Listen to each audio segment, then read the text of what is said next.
YouTube channel से जुड़े प्रिय विद्यार्थियों, सुप्रभात।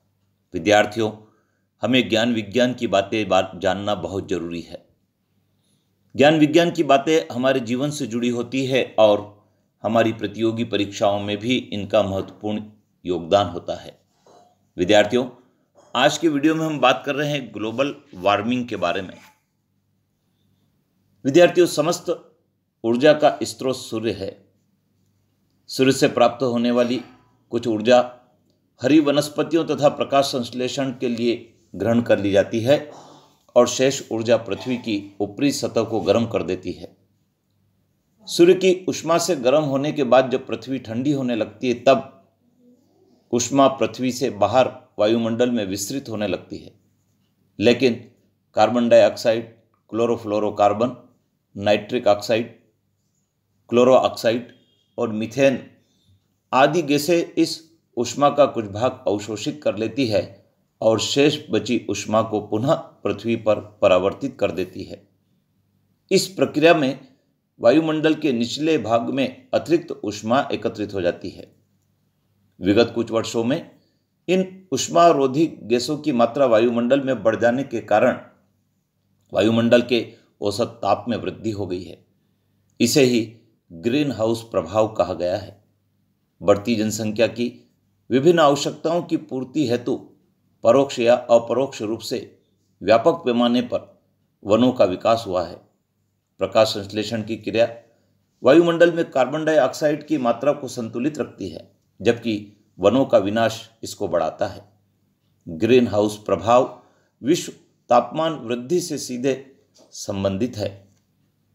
UNEP ने विश्व पर्यावरण दिवस पर विश्व के समुदाय को सचेत करते हुए एक नारा दिया है और वह नारा सही साबित होता दिखाई देता है। वह है ग्लोबल वार्मिंग, ग्लोबल वार्निंग। यदि हमने ग्लोबल वार्मिंग पर ध्यान नहीं दिया तो इसी दशा में विश्व के छठे हिस्से की आबादी के लिए पानी का संकट उत्पन्न होने वाला है।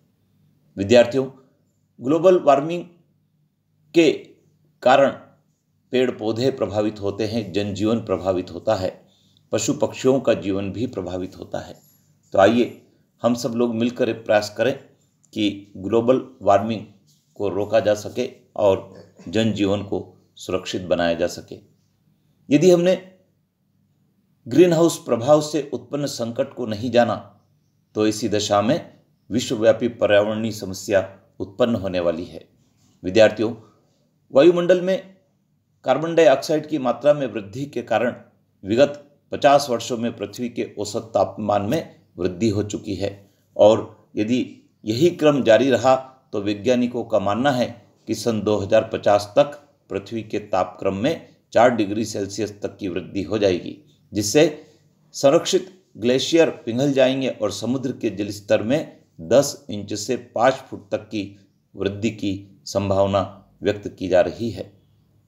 यदि हमने ग्रीन हाउस प्रभाव को नियंत्रित करने में योगदान नहीं दिया तो ऐसी दशा में पृथ्वी के तापमान में तो अत्यधिक वृद्धि ही होगी और मौसम में भी बदलाव आएगा। साथ ही सूर्य से निकलने वाली अल्ट्रावायलेट किरणें कैंसर जैसे भयानक रोग को जन्म देगी। कहीं सूखा पड़ेगा, कहीं गर्म हवाएं चलेगी, कहीं भीषण तूफान तो कहीं बाढ़ आएगी। और विद्यार्थियों, यदि ग्लोबल वार्मिंग पर ध्यान नहीं दिया तो आर्थिक संकट भी उत्पन्न होने वाला है, जिसका प्रभाव संपूर्ण देशवासियों पर होगा। तो आइए हम सब लोग मिलकर अपनी दिनचर्या को इस प्रकार से संतुलित करें कि ग्लोबल वार्मिंग कम से कम हो। जय हिंद।